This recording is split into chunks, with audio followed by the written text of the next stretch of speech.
আমি পজিটিভলি যাচ্ছি, আমি কোনো কিছু অস্বীকার করছি না। জনরায়কে সম্মান দিতে হবে, কিন্তু সেটা সাংবিধানিকভাবে দিতে হবে, আইনগতভাবে দিতে হবে। এখানে ইমোশনের কোনো জায়গা নেই। রাষ্ট্র ইমোশন দিয়ে চলে না, রাষ্ট্র চলে সংবিধান দিয়ে, আইন দিয়ে, কানুন দিয়ে। তা আমরা সেভাবে যাই।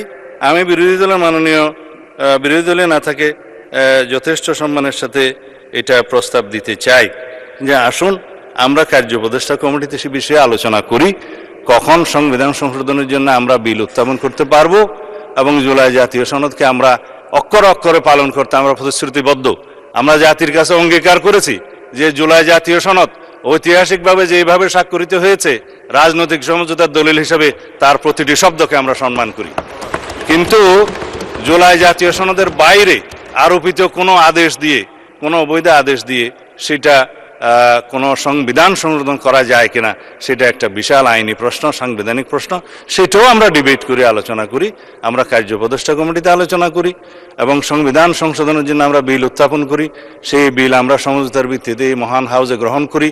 তারপরে এই সংবিধান অনুসারে রাষ্ট্র পরিচালিত হবে এবং ইনশাআল্লাহ আমরা সংবিধান মেনেই এই পর্যন্ত এসেছি এবং সংবিধান মেনে চলবো।